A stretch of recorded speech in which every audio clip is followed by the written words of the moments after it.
have confessed to the truth of the theory of evolution, they actually have apologized for denying it previously. So, but Islam is not at that point. Also, Richard Dawkins wrote The Blind Watchmaker to go in details explaining the theory of going, how complexity comes from such a system. Honey tastes good because we like it. And that's the shift in paradigm of thinking. Until we realize that there's 23.5% of our atmosphere is oxygen, and we need 23.5%. So look how God created us exactly with that precisity, and it's actually the opposite way. It's actually because there's 23.5% oxygen in the air, we evolved within these circumstances, so naturally we would have these fine-tuned qualities.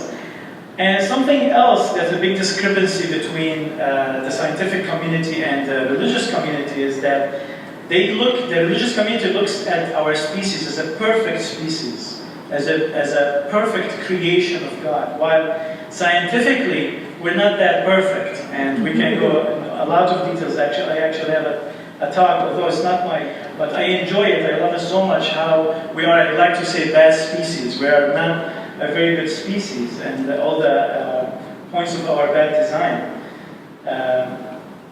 We have, for example, 157 cognitive biases. It's almost making the right decision is almost like walking into a minefield. The moral argument, starting with Immanuel Kant, source of morality, universal moral law. There's a universal sense of morals, so it must come from God. And at this point, I think everyone knows, and it's very clear that this argument is actually taking its last breath. Without God, the argument is that without God, everything will be permissible. What will stop a person from doing everything without God? And this is a circular argument, first of all. If morality exists, God exists. If God exists, morality exists. Yeah. Also, there's evolutionary roots for morality that evolutionary psychologists and evolutionary scientists have been discovering. And also we find a lot of morality in animals. So just giving one of these examples to a person in an argument make them re-question that proof. Morality is more than possible without God. It's entirely independent of God. Many books have been written on this subject. So, you're a very educated audience. I'm just touching upon these topics without dwelling into them. I'm sure that you have a lot of knowledge and sources about them. Hitchens said, we keep on being told that religion, whatever is its imperfections, at least instills morality on every side. There is conclusive evidence that the contrary is the case, and that faith causes people to do more mean, more selfish, and perhaps above all, more stupid things. So we actually find the opposite if it's really looked on closely, and we see it in our daily life. Religion is an insult to human dignity. Without it, you would have good people doing good things and evil people doing evil things. But for good people to do evil things, that takes religion. And through my personal experience, I have seen this over and over with the religious people. People who are doing things that is very mean, and they're very good people, but the justification of religion has made it a correct thing. I remember in my own personal life, at one point, my sister was not wearing the headscarf. And for me, I started having trouble being friendly with her. Because in religious context, there is a very strong theme in Islam, which is the ordering good and forbidding evil. Which means that you have to judge people, you have to interact with people, you have to influence people. Islam creates a society that is stronger than than authority. It has more authority than the actual government and authority. This society will judge and will punish and will give consequences for actions. And Islam demands that, and it's very strong in Islamic tradition. Sometimes smiling in the face of a person who is perceived to be doing evil is considered a sin. Even just smiling in his face. So I started having trouble of my friendliness with my sister. Should I be friendly with her, or should I show her that her not adhering to the Islamic dress code, as my understanding at that time, of course, in Islamic reform movements, there's a new understanding, But at that time, I started having trouble with my relationship with my sister, and I reflect back on it now, and we're very close friends, and I think to myself, how mean was I? I spent most of my youth not interacting much with my sister, never attended her graduations or interacted with her much because of the pretext of religion as I perceived it at that time. And this is, believe me, is probably the simplest example. There are more examples that are extremely harsh. The ontological argument, God, this one is presented Islamically so much, and they have they're kind of proud about presenting it. They feel very intelligent presenting it. There are books written. I have a 12-volume book in my house about this argument. One of the scholars, it's called Mullah Sadra, who went to the mountain and dedicated his life to write this. So, and they scare you with the size of the knowledge and research and the personalities behind these books, that you become, you just basically get scared of the subject and you just accept it. There's kind of, and religion uses that Hollywood effects and passing a certain argument to you. So basically they say that existence is if God by definition is necessary. It's a necessary existence. Existence is logically necessary to the concept of a necessary being. Therefore, since God is a necessary being, he must exist. It doesn't make much sense to us. This is like it's a 12th century, 11th century argument for us. So, I mean, there's nothing much to answer this, but when a scholar goes to the mountains for years to come up with that, you don't want to answer. Then comes the argument of the personal experience. St. Paul, painting by Caravaggio. So, personal experience is probably one of the most reinforcing things in belief in religion. Everyone has personal experiences. I had personal experiences when I was religious. I had miracles. So everyone has these religious experiences. And each one according to his religion. It's weird that every person has a miracle from the God that he believes in. This is a map of the cognitive biases of our mind. Personal experience is pretty much one of the lowest things that can be reliable in this life. Your memory of an event even is not the same as the event itself. Seeing, hearing, smelling, tasting, all happens in the mind. It's not just a mere observation. And in the mind, it's chaos in the mind, unlike what many religious people think, that it is a perfect tool that God has gave us to make us reach to Him. It's actually, I can ask any scientist about the chaos that's happening in the mind. If you see these cognitive biases, you almost get scared from humans, because of the decision-making process and these kind of. Of course, there are methods to minimize the negative effects of these cognitive biases, the scientific method and peer review, etc., that can ensure that we have some sort of an objective scientific opinion. But to rely on personal experiences can be the least of those arguments. And then there's the famous evangelical argument of faith. That God is not known by reason, He's known by faith. I have no answer to that, basically, but Ricky Gervais has one.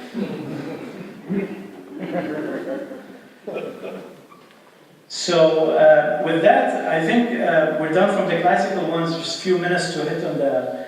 I know that I'm out of time, but... So basically, one of the strongest proofs of God in Islam is the Quran scientific miracles argument. They have videos about it. They have people who converted to Islam because of it, and they speak about it. And on our Muslimish conference, we had a whole section of our conference on that topic, tackling it one by one, because they have numerous ones. And I'm sure that also Christianity claims the same, and many religions can claim the same. Basically, it's always after the fact. It's never the pioneer with the discovery from the Holy Book. It's always after the fact that, oh, you know what, if this word means that, and if this word can mean that, then this matches this theory very ambiguously. So it's never really, but because of our cognitive biases, for a religious audience who wants to believe it, they'll of course go in ecstasy when they hear these things. Quranic scientific terminology and concepts are all, there is nothing in the Quran mentioned that has to do with science that is not an average 6th century common knowledge, not even elite knowledge at that age, very, very common knowledge. Bedouins, they traveled, Muhammad himself was a tradesman, he was a businessman, and he traveled to what's today Syria, the Roman Empire, and he came back with these travels. They used to hear stories, they used to meet people. Actually, I was reading in a book a week ago that part of the extreme generosity of the Arabic Bedouin is that the guest is the only source of knowledge for him. He's living in a desert, and when a guest comes with the tools that they share with them, the different medicines, the different stories, the different tales, the different discoveries, the news of the nations and the world, this is the only common knowledge, the only knowledge that they will receive. So they used to value guests so much that it brought that big tradition of generosity for guests. So everything that's mentioned in the Quran, very, very common concept. Actually, it is mentioned with that primitive concept. For example, the view of the skies as a tent cover, and as the mountains, as the columns of this tent, and very primitive view. Now, when all of a sudden it doesn't meet scientific approval, it becomes metaphorical. And if it meets the scientific discovery, then it is on point. So that's always the case. Actually, there are many contradictions in the Quran with science, but nobody talks about. For example, Quran emphasizes this point. This is one of the easiest points for me when I argue about this topic, is the mountains. Quran has over and over mentioned that the mountains are a sign of the stability of earth, that God has placed the mountains as a Bedouin would think when he wants to make his tent stable, is putting a lot of anchors for it. So they were thought of as anchors. And that is exactly the opposite of true. The mountains is a sign of the instability of earth. It's where the tectonic plates hit, and it's the opposite of that exactly. There are areas of instability, there are areas of earthquakes along these chains of mountains. So, but nobody talks about that. They talk about the other murders. There's a lot of dismissal, there's a lot of wish-washing when it comes to this. So another thing is they claim that the Quran is in itself, so that the miracle of the Prophet is that the Quran is a linguistic miracle, that nobody can produce something like it. And the verses in the Quran has boasted about that multiple times. This is one of the verses in the Quran that challenges people to bring one chapter like the Quran. And of course that was also dismissed over time, but I wonder why I never saw that when I was reading. I always believed in that. It's kind of, again, it's a cognitive bias, kind of just because I was born into looking at this text with that magical eye, I always saw it as magical. Actually, the moments in 2008, 2009, when I started changing of understanding, when I started to read the Quran, I started feeling the magic going away. I started feeling that why it's not getting to me like it used to. I started finding some verses perhaps childish, some of them are silly. Sometimes I find it to be a little bit bipolar. Sometimes there's anger, sometimes there's peace. It's like a person going back and forth between two personalities. The precise language of Quraysh tribe in the 6th century, 7th century, is exactly, if it's from God, why does it have to stick to a very specific village dialect? Sajah is a form, it's not poetry, but it's a form of narration that was used by people who narrate stories and witches and things like this. So it was very, very average. It wasn't much special of the 6th, 7th century Sajjah. Poorly plagiarized stories from the Bible, and I mean, if a Christian or a Jewish person reads the Quran, they'll find all the stories are familiar to them. But sometimes locations are not there, so there's locations invented. There's names in the Quran for locations that has no historical background. And sometimes there are forgotten names. So some names are mispronounced, and some names are completely new names, as if the Prophet forgot the story that he was told, and you just plugged in a name in that story. They can't find any basis for some of these names.